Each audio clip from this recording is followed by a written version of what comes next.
Hey guys, what's going on? Laying back for another Netflix review, and today I'm going to be talking about Hello, Goodbye, and Everything in Between.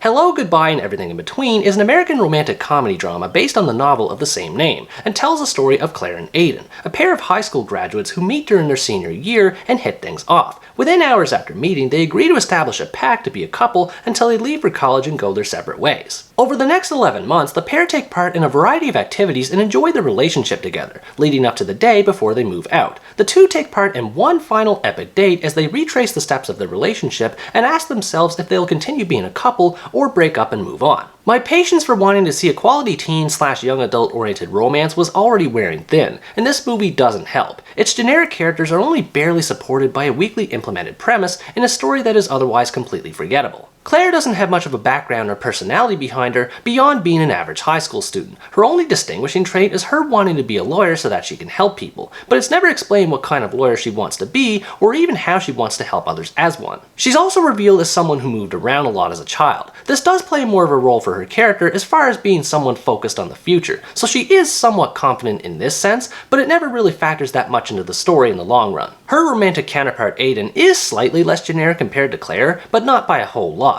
He's a lot more carefree and less serious compared to her, so he does help elevate the mood as the two go about their final date, especially when his musical background is brought into the mix. However, this same background is part of what makes him generic as well. He's the textbook example of someone who's pressured into following his family's footsteps instead of pursuing his passion in music, and even then, this passion doesn't appear as much as one might expect. By themselves, the two are okay, if ridiculously bland, but this leaves the relationship feeling hollow. The two don't have much chemistry on screen together, which is made worse by how much the movie fast forwards through their romance until the movie gets to the final date. Once the two make their pact, the movie flashes past all their supposed highlights one month after another, which is supposed to reflect the good times they have together, but the audience gets no time to adjust and believe them as characters who are supposed to be in a relationship. These highlights are never even hinted at in the montage leading up to the final date. On the final date itself, Claire and Aiden revisit all of their firsts. First kiss, first fight, etc., but it all differs from what is seen earlier. There's a disconnect between what the characters were experiencing versus how I was experiencing them, and this made it hard for me to relate to them. It doesn't help that the characters have fundamentally different values that make them unconvincing as romantic partners. Claire leans toward wanting to stay single, while Aiden leans toward wanting a long-term relationship. The conflict between them in this regard can be seen coming miles away, which makes the story more predictable and boring. There's one point in the story where conflict is completely manufactured out of thin air, in which Claire suddenly feels the need to invite her friends in the middle of the final date.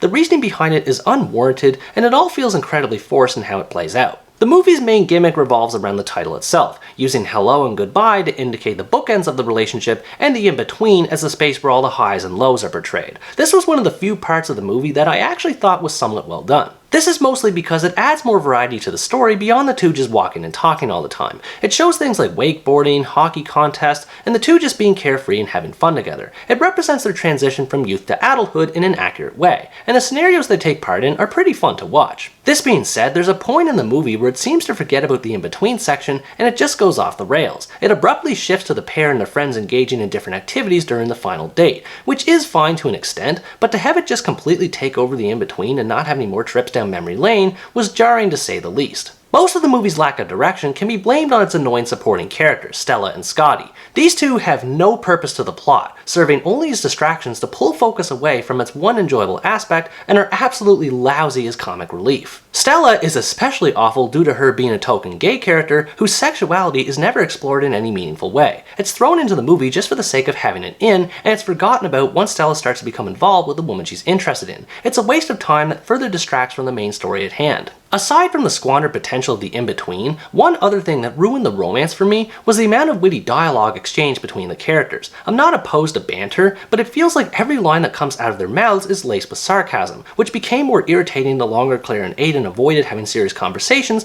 about what the relationship means to each other. Much of this dialogue falls flat in its delivery as well, with one scene where the characters supposedly fight with each other over who farted in a car. The movie tries too hard to be funny, which makes the more romantic moments feel awkward when the pair are constantly spouting jokes at each other. On top of all this is a generic theme about finding and embracing one's identity. If all of the other elements had been done more competently, this one might have been passable, but between all the other mistakes and how much Claire and Aiden flip-flop between what they want, it all adds up to an unfocused mess. One thing I am glad for, though, is the movie's runtime. At just around 80 minutes, the movie doesn't outstay its welcome for too long. I can't imagine how mind-numbingly boring and annoying it would be if it ended up being 2 hours long like most other romance flicks out there. Overall, Hello, Goodbye, and Everything in Between is the latest in a long line of bad young adult novel adaptations that is interesting in parts, but these parts are few and far between. If you like romantic movies, particularly those geared toward a young adult demographic, and you can tolerate lots of cliches, you might like this one, but I just didn't find it enjoyable. Just about everything in between where this movie begins and ends is unremarkable at best and boring at worst. Even though I'm not exactly its target audience, it is a little annoying to see lazy stories like these continue to be made, because I genuinely believe that young adult fiction is capable of being better than this. What did you think about this movie? Were you also disappointed by its generic story and characters, or did you feel it was a good adaptation? Let me know in the comments below. Anyways guys, that's going to wrap up my review of Hello, Goodbye, and Everything in Between. Thanks for watching this video, I hope you enjoyed it, and as always stay tuned for the next part, where next time I review the French romantic drama, Dangerous Liaisons.